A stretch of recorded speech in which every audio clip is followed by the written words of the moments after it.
vais saisir la balle au rebond pour d'abord féliciter et remercier votre ami, frère, qui a eu l'amabilité de partager avec vous ses travaux sur le monde de Sophie. Et je pense que tout ce qu'il a dit peut profiter à chacun de vous si vous avez des sujets qui feront appel à des connaissances relatives au monde de Sophie.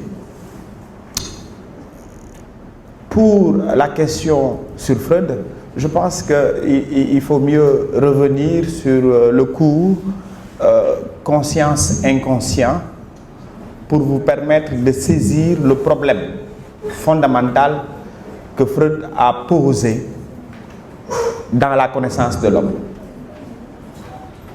Avant Freud, la philosophie, et d'ailleurs l'homme a toujours été pensé comme quelqu'un qui a la conscience. Donc en fait, on définissait l'homme par la conscience. Chez les Grecs, si on revient par exemple chez Aristote, lorsqu'il parle de l'homme et lorsqu'il essaye de définir l'homme, il le définit comme un être de raison. Zoon politikon. Aristote dit que l'homme est un animal raisonnable, un animal qui se distingue des autres animaux que par la raison. Et la raison aristotélicienne, ou la raison dont parlait Aristote, chez Pascal, va revêtir le concept de la pensée. Parce que pour les Grecs, la raison égale la pensée.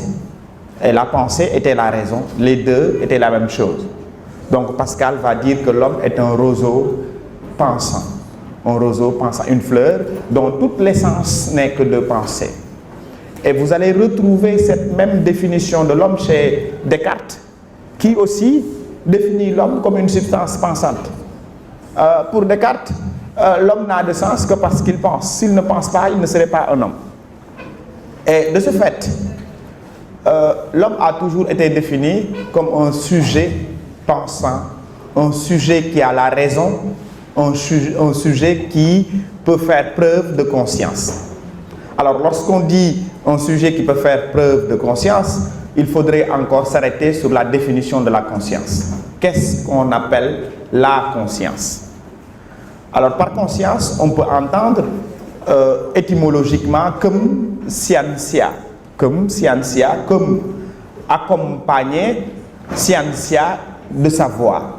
Donc lorsque l'être humain agit, au moment où il agit, pour qu'il soit conscient, il faudrait qu'il sache qu'il est en train d'agir. Lorsqu'il pense, au moment où il pense, il faudrait qu'il soit au courant qu'il est en train de penser. Au moment où il parle, pour qu'il puisse avoir la conscience, il faudrait qu'il sache qu'il est en train de parler. Donc la conscience serait cet état de l'esprit qui, au moment de faire, de penser, d'agir, de dire, de savoir que l'on fait, qu'on pense, qu'on agit et qu'on dit, d'être au courant de ses actes et de ses pensées. Alors, il va sans dire que nous sommes tous d'accord sur l'idée que ce qui nous distingue de l'animal, c'est que, en réalité, l'animal, lorsqu'il fait, est-ce qu'il sait qu'il est en train de faire? La réponse est probablement non.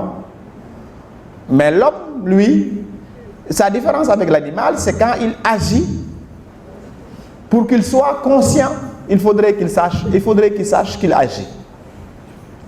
Et c'est Descartes qui a théorisé la conscience et qui a remis à jour l'idée de la conscience dans le Cogito ergo sum.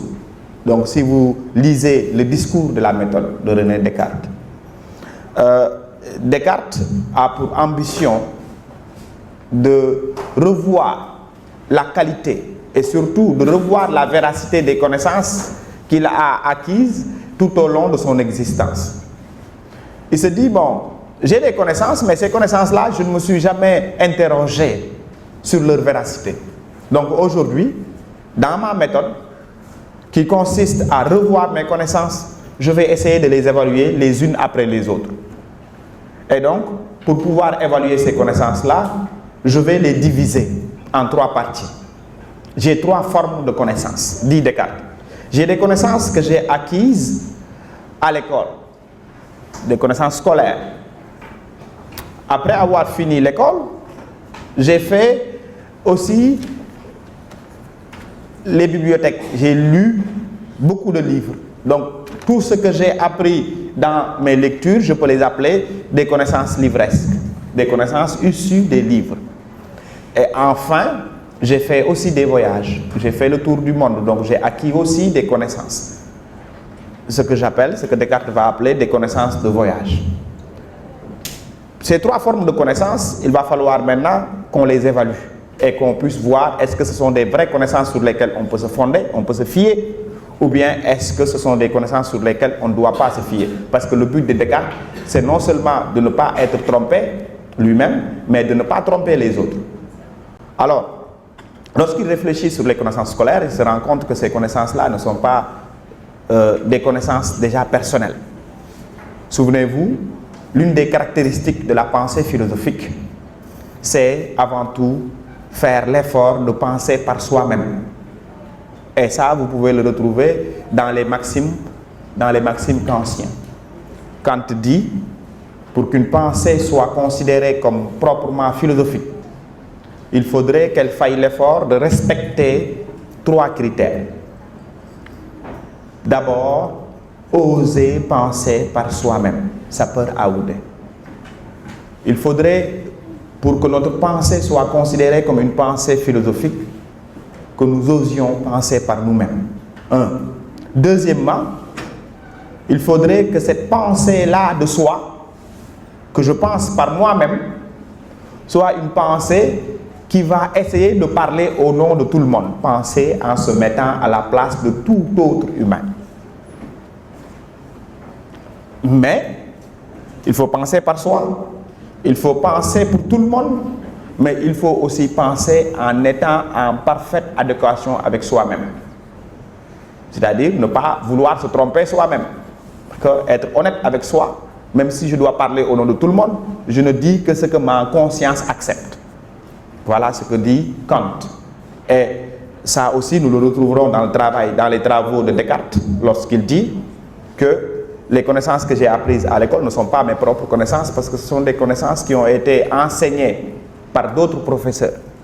Des connaissances que j'étais obligé d'apprendre pour passer les années. Je ne me suis jamais attardé sur la vérité, sur la validité de ces connaissances-là. Donc, en fait, je dois les écarter pour l'instant. Les connaissances des livres, c'est aussi la pensée des autres. Ce n'est pas ma pensée, je dois les écarter pour le moment. Et il reste la connaissance des livres, mais dans les livres, la connaissance des voyages, mais dans les voyages, chaque peuple pense détenir la vérité. Et puisqu'il y a plusieurs peuples, il y a plusieurs vérités, on ne sait pas sur laquelle se fier. Donc en fait, ce ne sont pas des vérités sur lesquelles on peut se fonder pour dire qu'on a une vérité. Donc Descartes préfère les écarter. Ainsi, il se retrouve comme Socrate l'était au début de la philosophie et dans l'Antiquité grecque, c'est-à-dire sans connaissance. Souvenez-vous de la citation la plus célèbre de Socrate: tout ce que je sais, c'est que je ne sais rien. Alors Descartes va redevenir ici le Socrate de l'Antiquité, c'est-à-dire le point de départ de la philosophie, la reconnaissance de son ignorance. Voilà. Je ne sais plus rien. Parce que toutes les connaissances que j'avais déjà acquises sont des connaissances sur lesquelles on ne peut pas se fonder pour dire que nous avons une connaissance indubitable. Alors, à partir de ce moment, Descartes va dire, bon, puisque j'avais des connaissances et que ces connaissances aujourd'hui ne sont pas sûres, je vais prendre un engagement. À partir de maintenant, je ne vais rien prendre pour vrai que ce qui a été d'abord vu et vérifié par moi comme étant sûr et certain. Et il va emprunter chez les sceptiques ce qu'on appelle le doute. Et il va en faire une arme philosophique. Donc le doute existait bien avant Descartes. Si vous tombez au baccalauréat un sujet qui va convoquer vos connaissances sur le doute, d'accord, montrait qu'il y a deux doutes. D'abord, le doute sceptique, qui est un doute hyperbolique, un doute exagéré, parce que pour les sceptiques, il n'y a pas de vérité. Et puisqu'il n'y a pas de vérité, l'homme ne peut pas découvrir la vérité sur terre. Seul Dieu possède la vérité. Et puisque l'homme ne peut pas posséder la vérité, donc nous doutons, nous ne croyons à rien, nous doutons, et nous doutons éternellement. On l'appelle aussi le doute éternel, exagéré, le doute hyperbolique. Alors ce doute-là, bien vrai que Descartes va l'emprunter, mais il va essayer de le différencier de celui des sceptiques. Pourquoi? Parce que Descartes, lui, il croit à la vérité. Contrairement aux sceptiques qui ne croient pas à la vérité. Pour eux, l'homme ne peut pas avoir la vérité. Alors que pour Descartes, si, l'homme peut aller vers la vérité. Donc voilà pourquoi Descartes ne doute pas éternellement. Voilà pourquoi Descartes ne doute pas d'une manière hyperbolique, exagérée. En fait, Descartes va en faire un doute temporaire. Juste le temps d'aller vers la vérité. Alors, qu'est-ce que le doute? Le doute est une suspension temporaire du jugement, le temps d'accéder ou de découvrir la vérité. Donc, en fait, Descartes va suspendre temporairement son jugement, le temps d'accéder à la vérité. Mais lorsqu'il déjà met le projet de suspendre son jugement, en fait, une question lui vient à l'esprit. Il se dit, mais pour que je puisse douter, moi qui doute, je suis déjà sûr que je suis en train de penser. Et si je suis sûr que je suis en train de penser, cela voudrait aussi dire que j'existe. D'où le slogan que vous connaissez tous, cogito ergo sum. Je pense donc j'existe. Et par là même, Descartes met à jour le fameux débat sur la conscience. Parce que quand il dit je pense donc je suis, lui qui pense, il est au courant de sa pensée. Donc s'il est au courant qu'il est en train de penser, ça veut dire qu'il est conscient. Et c'est cette conscience de sa pensée qui lui permet d'établir la vérité de son existence.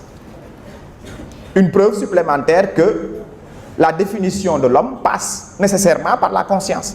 Parce que s'il n'est pas sûr qu'il est conscient, il ne pourra pas être sûr de son existence. Ce qui vous permet, vous, de savoir que je suis là en train de vous parler et que vous ne rêvez pas, c'est parce que vous êtes conscient. Ce qui me permet aussi, moi, de savoir que vous êtes là en train de m'écouter, c'est parce que je suis conscient, je m'entends parler et je vous vois en train de m'écouter.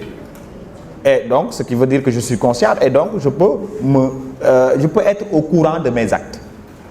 Mais ce que dit Descartes par la suite va lancer le débat sur la conscience. Parce que Descartes va dire que ma conscience, pour exister, n'a pas besoin des autres consciences. Si vous regardez la forme même du cogito, le cogito lui-même ne sort de rien, ne sort pas de lui pour aller chercher le monde extérieur. C'est un cogito qui est enfermé sur lui-même, d'accord, une conscience enfermée sur elle-même pour se découvrir.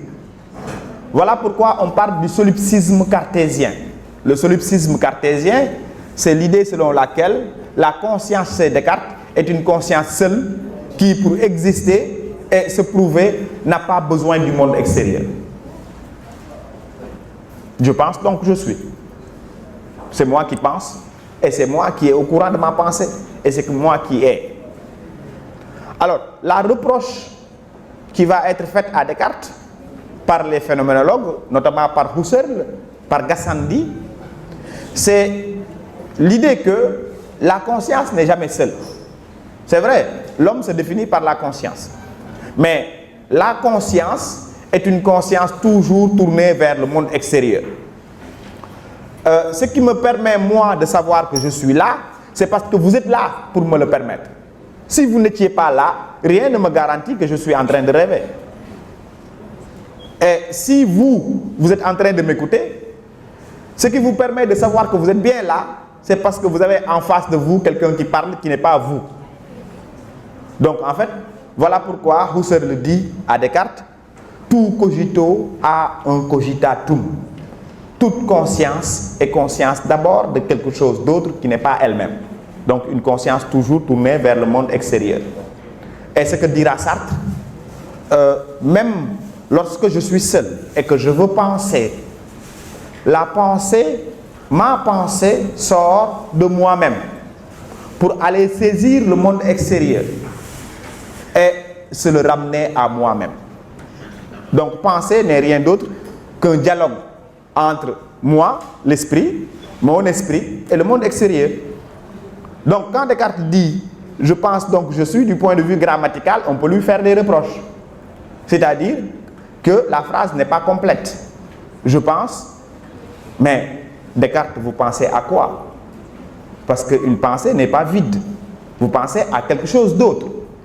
Et au même moment que vous prouvez votre existence par la pensée, normalement aussi on peut prouver l'existence de la chose pensée, la chose à laquelle vous pensez, par votre pensée.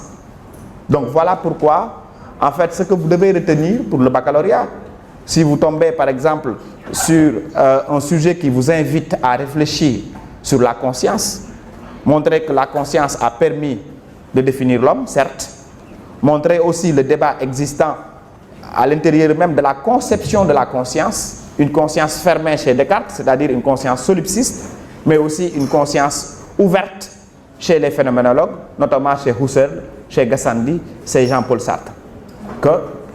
Mais la question ne s'arrête pas seulement sur la conception de la conscience et la définition de la conscience. Parce que l'idée que l'homme n'est pas toujours conscient a été déjà indiquée par certains philosophes avant même Descartes. En fait, est-ce que l'homme est toujours conscient de ses actes?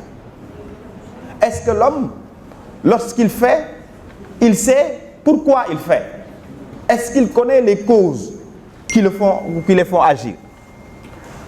Pour Spinoza, pour Nietzsche, pour aussi Karl Marx et les philosophes du soupçon, ce qu'on appelle les philosophes du soupçon, l'homme n'est pas toujours conscient. Attention, vous ne pouvez pas définir l'homme seulement par la conscience. Parce que derrière les actions de l'homme, il y a des causes parfois inconnues, que l'homme lui-même ne maîtrise pas à 100%.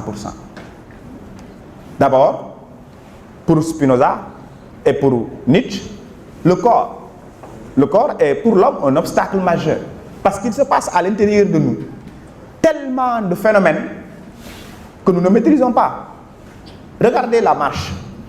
En fait, si vous vous levez pour dire que je vais marcher d'un point A à un point B, il se peut que c'est votre volonté qui vous recommande, ou en tout cas qui guide l'action.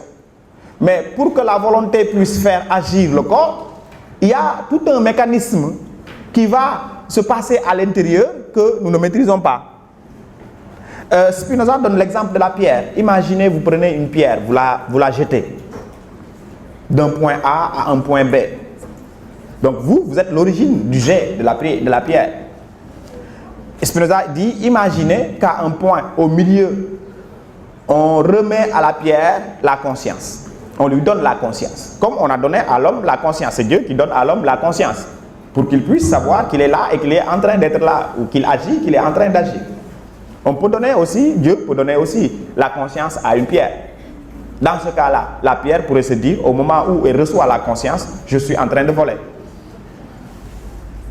Et elle ne saura pas pourquoi elle est en train de voler. Parce qu'au moment où elle a été jetée, elle n'avait pas encore la conscience. Donc voilà pourquoi Spinoza revient sur cette idée pour dire que l'homme agit, certes, oui. Parfois, quand il agit, il est conscient, d'accord, mais il n'est pas toujours conscient de l'origine de ses actions.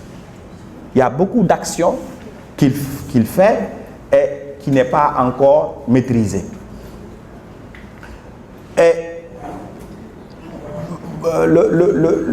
l'avantage que va avoir Freud, c'est qu'il ne va pas se limiter à théoriser la conscience, l'idée de l'inconscient, mais il va le schématiser. C'est-à-dire, il va faire un schéma pour montrer comment l'esprit de l'homme fonctionne. Hein? Alors il dit que vous prenez l'esprit, vous le divisez en 3 parties. La partie la plus proche de la réalité, c'est la conscience. Ensuite, il y a une partie intermédiaire que lui, il appelle le préconscient.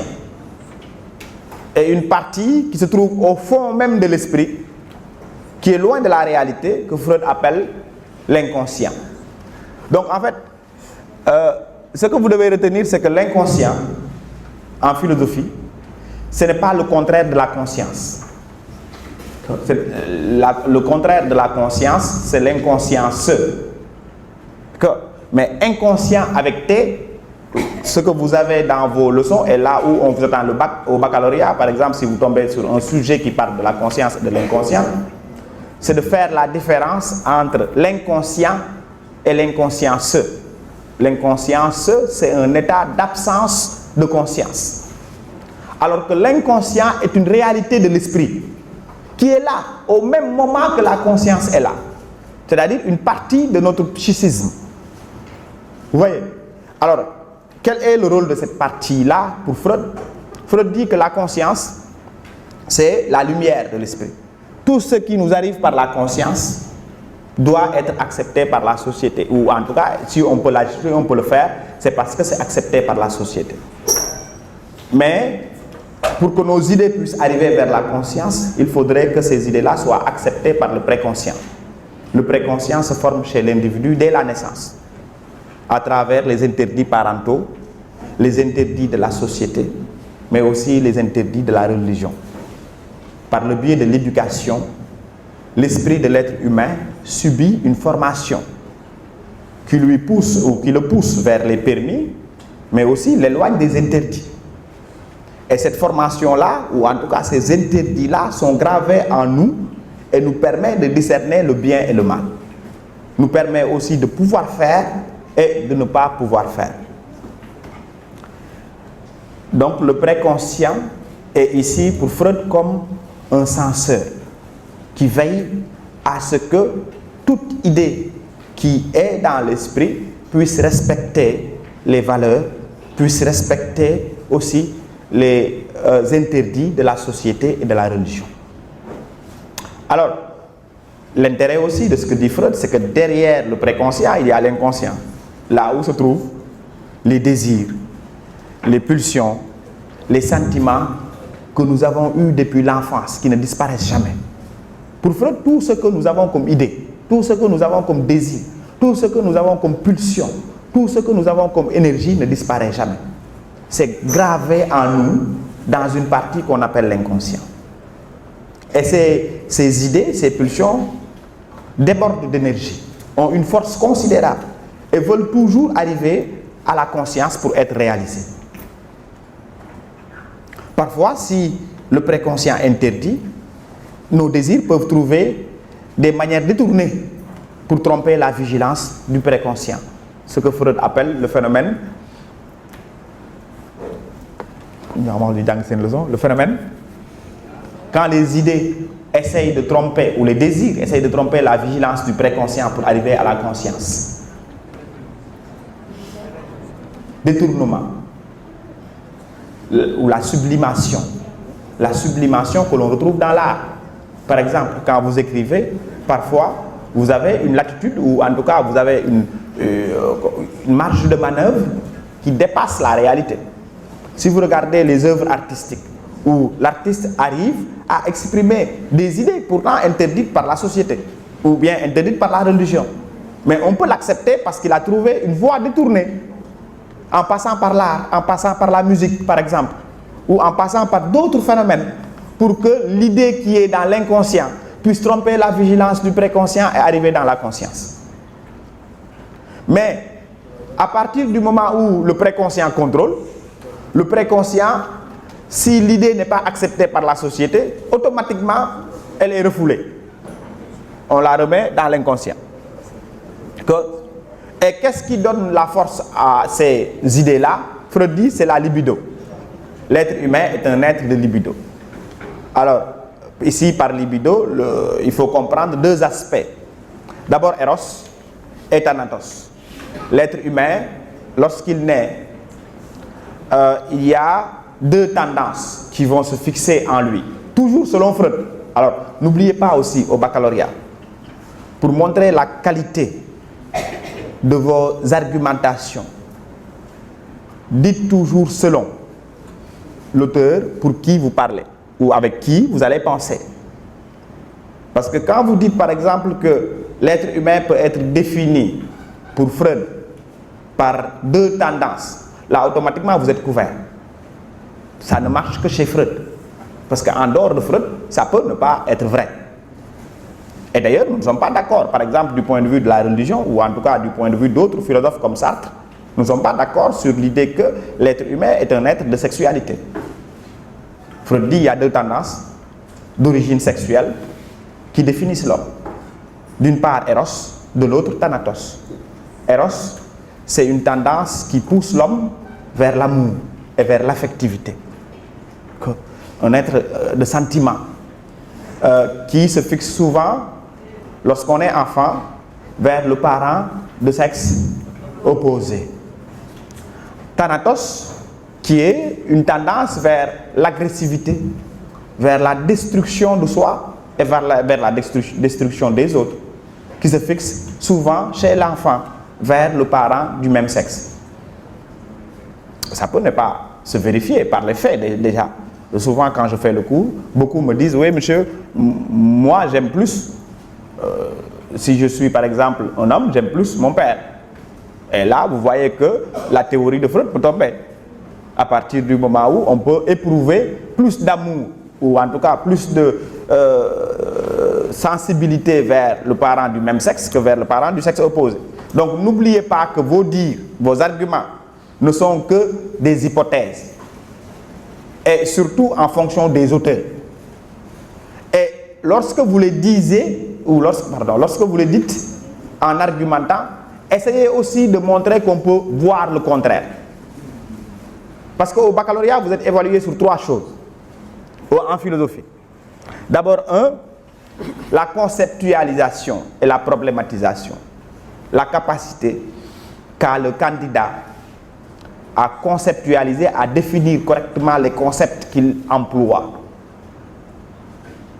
Et surtout, à dégager l'ensemble des questions qui découlent des définitions que vous donnez au concept.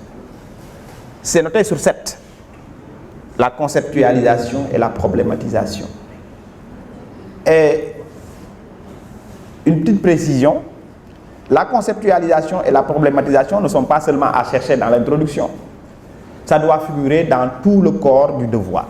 À chaque fois que vous avez employé un concept nouveau dans votre démonstration, arrêtez-vous, définissez le concept. Dites dans quel sens vous avez utilisé le concept. Et après avoir défini, derrière chaque définition se cachent des questions. Donc posez des questions, comme si vous étiez en discussion avec quelqu'un qui ne serait pas d'accord avec ce que vous dites. Donc sur 7 points, vous êtes évalué sur ça. Ensuite, l'argumentation. Vous êtes évalué sur l'argumentation. La capacité que vous avez à défendre des idées et des positions. La cohérence des idées. La pertinence des positions prises.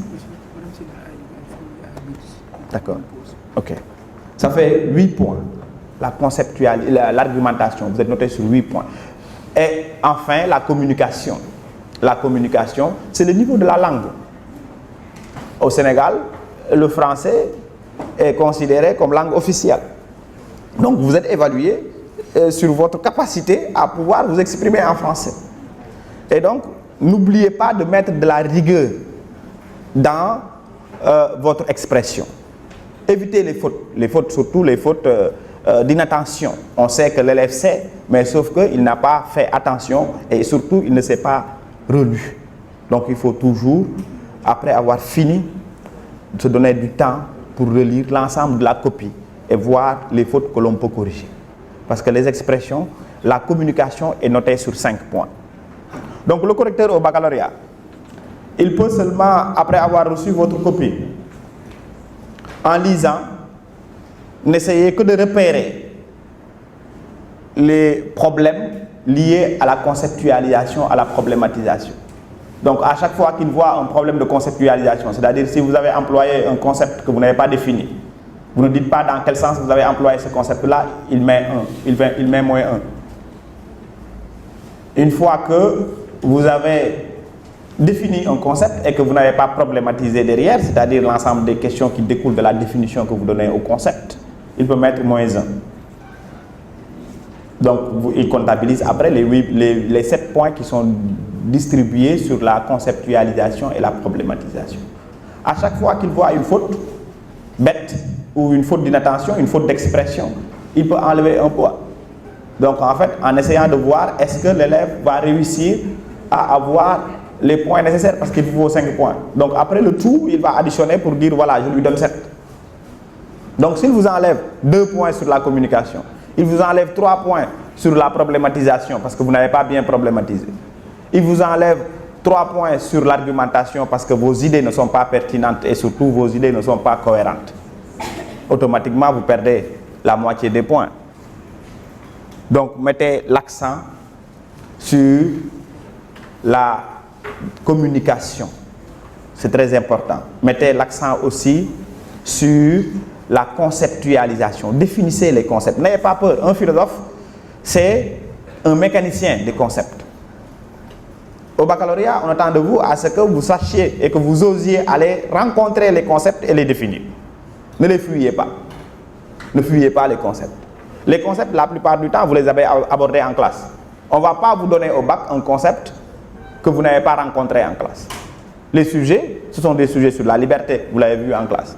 Des sujets sur l'État, vous l'avez vu en classe. Des sujets sur la conscience inconsciente, vous avez abordé cette notion en classe. Des sujets sur la philosophie, le doute, l'esprit critique.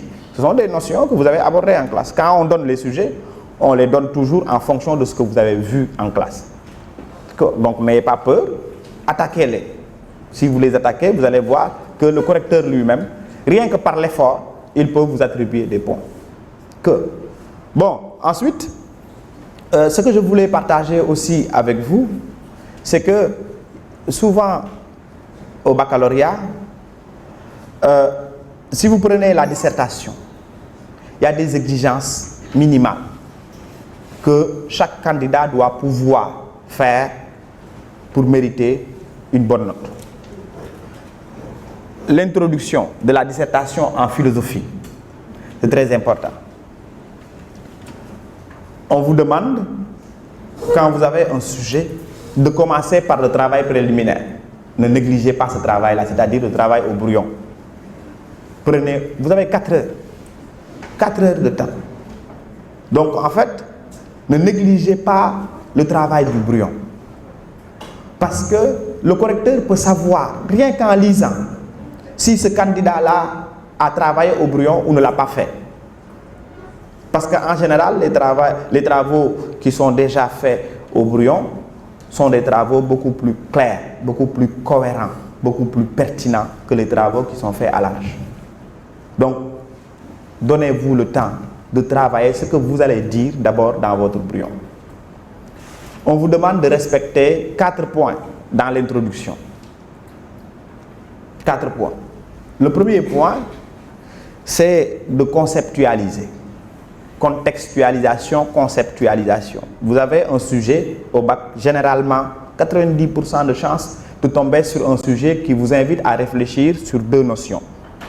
Sur 2 notions que vous avez déjà rencontrées en classe. Ou au pire, l'une des notions a été déjà vue en classe. L'autre, peut-être pas. Comme par exemple, la science peut-elle lutter contre le fanatisme? Vous voyez que le fanatisme n'a pas été étudié en classe. Mais au moins dans philosophie et religion, peut-être le professeur a brièvement parlé du fanatisme. Mais la science a été vue comme concept majeur du programme. Donc ce sont ces genres de sujets-là que vous avez au baccalauréat. Maintenant, conceptualiser, dans la contextualisation, on vous demande de définir les termes engagés. Ici, science et fanatisme. Mais comment définir? Vous allez prendre le terme le plus général, la science. Vous allez définir et dans la définition, essayez d'aller vers le sens du deuxième terme. Et une fois que vous arrivez vers le fanatisme, automatiquement, vous le définissez. Donc en fait, la définition du premier terme n'est pas une définition vague, ou ne doit pas être une définition comme ça. Vous devez la définir forcément pour aller vers le second terme. Donc la science peut-elle permettre de lutter contre le fanatisme? Donc si vous définissez la science, il faut essayer de la définir pour pouvoir aller vers le fanatisme. On entend par science, je donne un exemple, on entend par science un ensemble de connaissances et de recherches qui permettent aux chercheurs, ou en tout cas qui permet à l'homme d'avoir des connaissances sûres et certaines.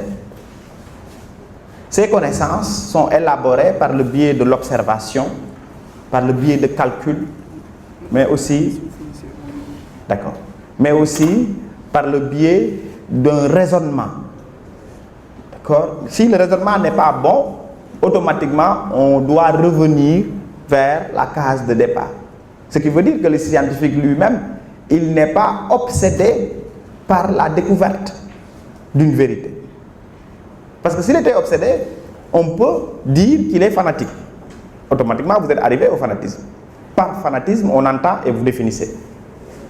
Et maintenant, une fois que vous avez défini le fanatisme, maintenant vous pouvez dire que c'est dans ce sens-là qu'on nous demande si la science pourrait permettre de lutter contre le fanatisme. Vous voyez? Donc c'est là où on juge votre intelligence. La capacité que vous avez de partir du premier concept ou du particulier au général ou du général au particulier. Je vais terminer là en attendant la pause. Quand on dit du général au particulier ou du particulier au général, c'est dans le sujet qui vous est donné. Il y a un des termes qui est le plus général que l'autre. Ou dans le sujet, il y a un des termes qui est plus particulier que l'autre. Donc il faut partir de l'un pour aller vers l'autre. Donc je vous remercie, on fait une pause et on reprend après. Ça, c'est un atelier de révision, mais axé sur la méthodologie du commentaire de texte. Tout à l'heure, M. Mbaye vous a parlé des exigences de la dissertation, des exigences minimales comme maximales, n'est-ce pas? Alors, là, vous avez un texte, mais avant même de passer à l'explication du texte, je pose la question suivante. Quelles sont les choses à éviter lorsque vous faites un commentaire? Bon, toutes les réponses sont déjà dans les diapos, mais les réponses viennent après. Ce qui veut dire que c'est à vous de me dire les choses à éviter et après on essaie de voir si je n'ai pas omis quelques points. Vous comprenez? D'accord? Alors, qu'est-ce qu'un commentaire de texte ne doit pas comporter? Qu'est-ce qu'un commentaire de texte ne doit pas comporter? Oui? La paraphrase. Qu'est-ce que la paraphrase? Qu'est-ce que cela veut dire, paraphraser un texte? On lève la main. Qu'est-ce que cela veut dire, paraphraser un texte? Oui, connaît? C'est recopier. Recopier le texte. Vous êtes d'accord? Paraphraser, c'est recopier. Que veut dire recopier? Recopier, c'est quoi? Je reprends. Quand je recopie, heureusement, le texte qu'on va aborder est un texte sur l'art. Et vous savez qu'on parle d'art comme reproduction. Recopier là-bas, ça peut signifier faire exactement la même chose. Mais quand vous paraphrasez, est-ce que c'est pour faire la même chose? Quand vous paraphrasez, on se connaît. Oui?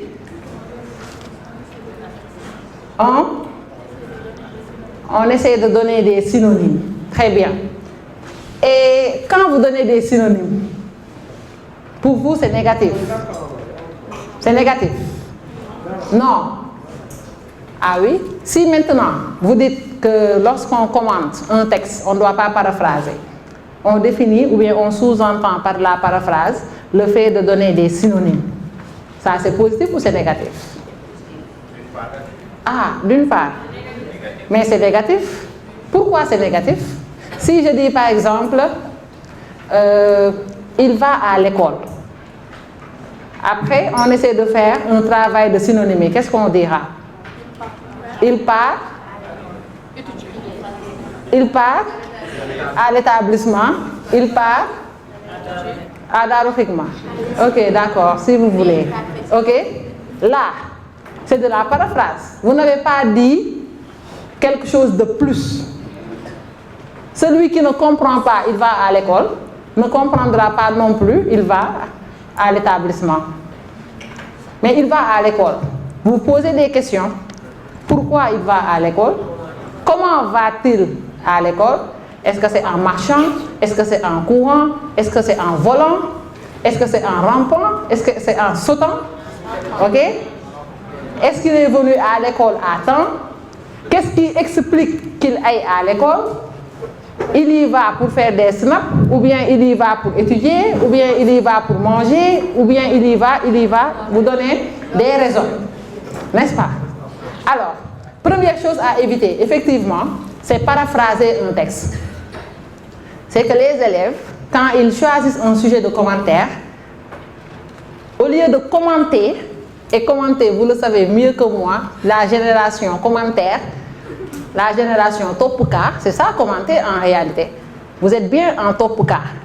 Lorsque vous êtes en dehors de l'école. Ok? Mais quand on vous donne un vrai cas à étudier, vous perdez toutes vos compétences à vous questionner, à même aller au-delà du cas pour voir le sous-cas. On se comprend? Donc, la paraphrase, très bien. Qu'est-ce qu'il faut éviter d'autre? Ce que les pires productions comportent. À part la paraphrase, qu'est-ce que vous avez? Donc, vous avez vu ce que les pires productions de commentaires comportent. Vous avez dit paraphrase. Qu'est-ce qu'il faut éviter? Sortir du texte. Qu'est-ce que cela veut dire, sortir du texte?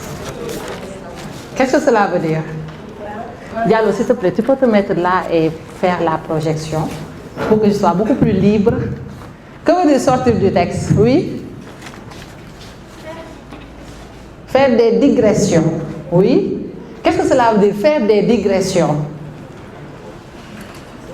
Ah, il faudrait aussi que l'on sache ce qu'on entend par les digressions. Qu'est-ce que cela veut dire? Oui? Répéter. Se répéter. Se répéter, est-ce que ce sont des digressions? Digression, qu'est-ce que cela veut dire? Donnez-moi un synonyme du mot digression. Extrapoler. Que veut dire extrapoler? Que signifie extrapoler? Mais c'est vrai, on fait des digressions, on extrapole. Quand je dis que tu extrapoles, qu'est-ce que cela signifie? Que tu sors, très bien, tu sors du sujet pour aller raconter des choses qui n'ont aucun lien avec le sujet. Et ça, c'est extrêmement grave. Deuxième chose. Troisième chose, ce que les pires productions de copies de commentaires comportent. C'est quoi encore? Comment? La restitution mécanique. Faudrait ajouter mécanique. La restitution mécanique du cours. Mohamed Diab me dit surtout ça. Surtout. D'accord, j'ai compris. On se comprend. Réciter un cours. Tout à l'heure, M. Gano, mon grand-père, a eu à vous dire que philosopher, ce ne sont pas des connaissances à réciter. Mais il y a de ces élèves qui vont au bac. Bon, ce sont des élèves qui, a priori, n'avaient pas comme objectif de commenter au bac. Lorsqu'ils commentent, c'est qu'en cas de... D'accord, merci beaucoup. Ils ne savent pas disserter. Bon, ils s'étaient attendus à faire de la dissertation, mais comme les sujets de dissertation sont un peu corsés, ils vont maintenant commenter. Au lieu de commenter, ils récitent des cours. La restitution mécanique, ça ne signifie pas commenter. Commenter, ce n'est pas réciter un cours. Disserter non plus, ce n'est pas réciter un cours. Et si on avance, maintenant on va essayer de voir ce que nous avions mis comme chose à éviter. Vous voyez la paraphrase du texte, vous l'avez dit. Prendre le thème comme un prétexte pour disserter. Il faut que je m'arrête là-dessus. Vous allez au bac, vous avez un sujet qui parle de l'État, par exemple. Un sujet dans lequel vous avez le mot État. Les élèves font bien le travail de brouillon. Ils font la situation du texte, ils donnent le thème, ils donnent le problème, des notions sur lesquelles nous allons revenir, ils donnent la problématique. ils montrent même le plan du texte. Donc, en tant que correcteur, tu lis cette première partie, tu lis cette introduction, tu vois que l'élève a compris le texte. Et tu t'attends à ce que l'élève puisse t'expliquer le texte. Alors, qu'est-ce que ces élèves font? Si le thème du texte, c'était l'État, ils ont été avec l'auteur dans l'introduction, parce qu'ils avaient besoin de l'auteur là-bas. Parce que l'auteur a déjà parlé de ce thème. Dans l'introduction, ils sont fidèles à l'auteur. Ils prennent l'auteur comme étant leur meilleur ami. Maintenant, une fois dans le développement, qu'est-ce que vous faites? Qu'est-ce que vous faites par rapport à l'auteur, par rapport au texte? Vous abandonnez. Très bien, j'aime bien ce verbe. Et c'est ce que vous faites. Vous abandonnez le texte. Pensant que, en fait, ça va faire mal à l'auteur. Mais à la fin, qui va payer les pots cassés quand il abandonne le texte? Les élèves, parce qu'on vous a donné un texte à étudier et ce texte-là, c'est tiré d'un ouvrage, c'est écrit par quelqu'un. Dans l'introduction, vous avez donné tout par rapport au texte et dans le développement, vous prenez le thème du texte comme étant un prétexte de sujet de dissertation. Raison pour laquelle, moi, quand j'ai une copie de commentaire à corriger, la première des choses, c'est de prendre la copie et de chercher les guillemets. Je ne vois pas de guillemets, c'est louche.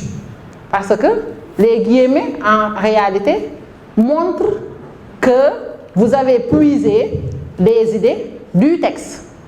Donc, je ne vois pas de guillemets, j'ai déjà une impression sur la copie. Deuxième chose, je vois que l'élève ne parle que, disons, met en exergue des éléments qui n'ont aucun lien avec les idées de l'auteur. Et ça me facilite la correction. Parce que quand je ne vois pas d'auteur, quand je ne vois pas de référence au texte, quand je ne vois même pas une tentative de formulation autre, disons, des idées de l'auteur, je mets un trait, je mets le texte point d'interrogation. C'est que vous avez abandonné le texte. Et vous ne pouvez pas abandonner le texte et arriver à destination. C'est comme quand vous allez quelque part, vous ne savez pas où vous devez aller, la personne vous accompagne jusqu'à la porte et vous demande de le suivre. Ce n'est pas parce que vous êtes au niveau de la porte que vous allez retrouver le chemin. Non. Donc, si vous abandonnez cette personne-là, c'est que nécessairement, vous n'allez pas arriver à destination. Et le plus souvent, les pires copies de commentaires comportent des dissertations sur le thème du sujet. Et ça devient un quatrième exercice. Pourquoi je dis quatrième exercice? C'est que vous avez inventé dans ce cas de figure une dissertation en rapport avec le texte. Vous n'avez pas fait de commentaire, vous avez fait une dissertation du commentaire. Et ça, c'est votre propre méthodologie, elle n'existe pas en philosophie. Vous voyez? On continue. Sortir du texte pour convoquer des auteurs qui contredisent la position défendue alors que vous êtes dans la partie explicative. Il n'est pas interdit de sortir du texte. Bien au contraire, à un moment donné, vous sortez du texte. Mais si vous êtes dans l'explication, parce que le commentaire, c'est deux parties. On vous dit expliquer et discuter. Quand vous êtes dans l'explication du texte, on part du texte, on revient au texte, on donne raison à l'auteur. Si vous avez à convoquer d'autres auteurs, c'est possible à condition que ces auteurs que vous convoquez soient dans la même lignée que l'auteur du texte. La même idée, que ce soit la même idée qui est défendue. Vous ne pouvez pas contredire l'auteur dans la partie explicative. Si cette méthode existe, le plus souvent, ce sont les étudiants qui, dans l'explication, dans le commentaire, expliquent et discutent en même temps. Mais vous, ce n'est pas ce que vous faites. En réalité, vous ne comprenez pas déjà le point de vue de l'auteur, mais pire, vous allez chercher d'autres auteurs pour davantage approfondir vos idées, alors que c'est totalement contradictoire. On continue, l'autre diapo. Un abandon du texte, une restitution de cours et une absence de discussion. Là aussi, je vais m'arrêter là-dessus. Il y a beaucoup d'élèves qui expliquent les textes sans les discuter. Faire un commentaire sans discussion, c'est comme faire une dissertation sans quoi? Sans antithèse. l'antithèse. La discussion, c'est l'antithèse de la dissertation. Donc, obligatoirement, vous devez discuter le texte. D'accord? Alors, si ces choses-là sont à éviter, il va falloir que l'on s'arrête sur les attentes. Qu'est-ce qui est attendu d'une bonne copie de commentaire? Qu'est-ce qui est attendu? Qu'est-ce qui est attendu? Oui? Une bonne argumentation? Oui? Quoi d'autre? Qu'est-ce qui est attendu d'autre? Oui? Être dans le thème? Bon, si on dit être dans le thème, ça peut paraître vague, parce que dans le thème, on peut avoir plusieurs positions, ok? Mais lorsque je suis dans la partie explicative, par exemple, l'idée que l'auteur explique, que je défende cette même idée. Oui? Oui? C'est exactement. Donc le thème, il est vague. Par rapport à un thème, on peut avoir plusieurs conceptions. On n'a pas une seule et unique conception. D'accord? Alors, il y a ce qu'on appelle les étapes d'un commentaire de texte. Introduction, développement, conclusion, comme en dissertation. J'en suis sûre, il y a parmi vous des élèves qui m'écoutent, qui me regardent et qui se disent, moi dans tous les cas, je ne vais jamais commenter. Ça, c'est grave. C'est extrêmement grave. C'est trop grave. C'est gravissime. Vous ne devez pas exclure une méthodologie quelconque de vos choix. Car si vous le faites, c'est comme si on vous a donné 3 bonbons, vous dites non, je n'en veux que 2. Je n'en veux que 2. Et vous ne savez pas si ces 2 bonbons que vous avez pris, que vous avez gardés, s'il n'y en a pas qui ont changé de goût. Qu'est-ce que j'entends par changer de goût? Parce qu'après l'examen, après l'épreuve de philosophie, lorsque vous sortez, il y a les commentaires. Comme quoi, l'épreuve m'a trahi. Comme quoi, je ne m'attendais pas à ce sujet. C'est que votre degré de... Ça m'étonne. Je ne m'attendais pas à ce sujet. S'il vous plaît, en allant au bac, il faut savoir et commenter et disserter. C'est un conseil d'amis que je vous donne. Il faut savoir commenter et disserter. Il faut, en allant au bac, vous dire que je pourrais commenter comme je pourrais disserter. On peut vous donner 2 sujets de dissertation difficiles, un texte de commentaire plus accessible, mais si vous ne saviez pas commenter auparavant, vous ne pouvez pas vous risquer le jour J à faire un commentaire. Et pourtant, le commentaire, bon, ça c'est une position personnelle, ok? Le commentaire est même plus simple que la dissertation. Lorsque vous avez à disserter,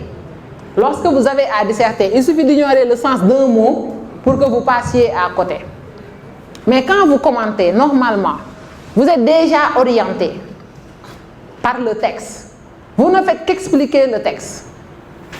Et si vous êtes bon en français aussi, en méthodologie, vous avez eu à faire le commentaire composé en français, surtout dans le développement.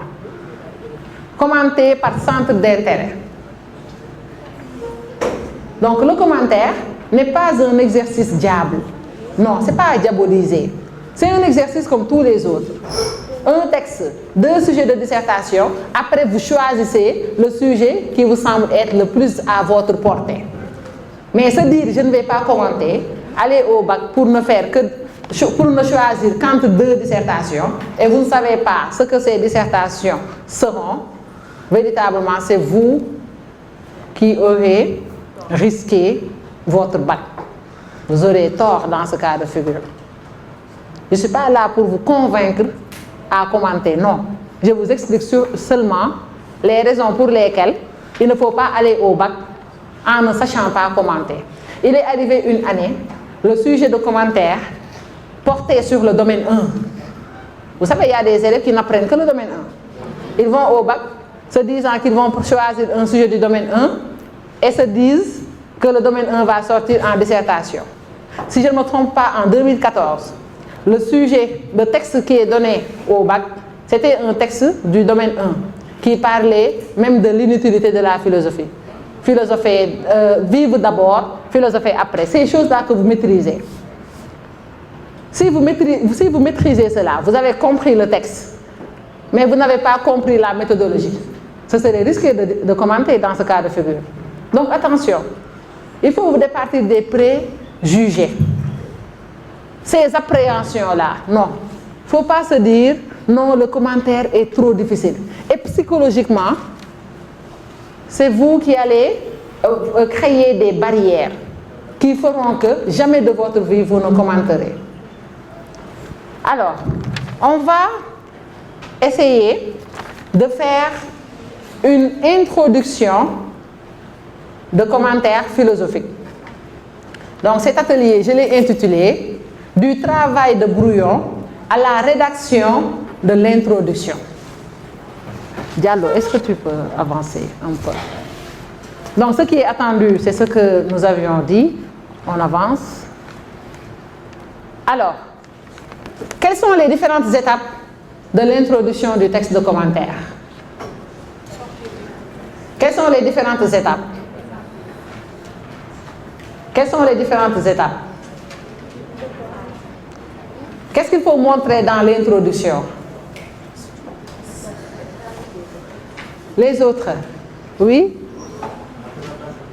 Il faut présenter le texte. Qu'est-ce que vous entendez par présenter le texte? Laissez-le continuer, on va voir ce qu'il entend par présenter le texte. Donner? Après, non, laisse-le. C'est donner? Présenter l'auteur. Donner le thème. Oui? Tout ça, c'est dans la présentation du texte. Alors, et si tu as un texte qui n'a pas de nom d'auteur, qu'est-ce que tu feras? Hein? Cette partie, elle est obligatoire ou non? Elle n'est pas obligatoire. Vous pouvez vous retrouver avec un texte sans nom d'auteur. Ça ne veut pas dire que ce texte, personne ne l'a écrit. D'accord. Vous avez un texte, mais vous n'avez pas le nom de l'auteur. Et quand il n'y a pas de nom d'auteur, s'il vous plaît, n'inventez pas d'auteur. C'est clair? Alors, on peut situer le texte en donnant le nom de l'auteur et le titre de l'ouvrage dans lequel est extrait le texte, s'il s'agit d'un ouvrage bien sûr, ou bien d'articles, entre autres. Ok? Mais quelles sont les exigences minimales d'une introduction de commentaires philosophiques? Dans l'introduction, qu'est-ce que je dois voir nécessairement? Nécessairement, ça veut dire qu'il ne peut pas manquer. Oui? Le thème. Et qu'est-ce qu'on entend par le thème? Qu'est-ce que le thème? Le thème répond à la question suivante. De quoi parle le texte? Alors, quand je vous demande de quoi parle le texte, vous n'êtes pas obligé d'entrer dans les détails. Non. Le thème, il peut être général, à la limite banal. Vous n'avez pas besoin d'entrer dans les détails. Ok? Après avoir montré le thème, qu'est-ce qu'on doit aussi dégager? Oui, Fadel? La problématique. Qu'est-ce qu'on entend là-bas par problématique?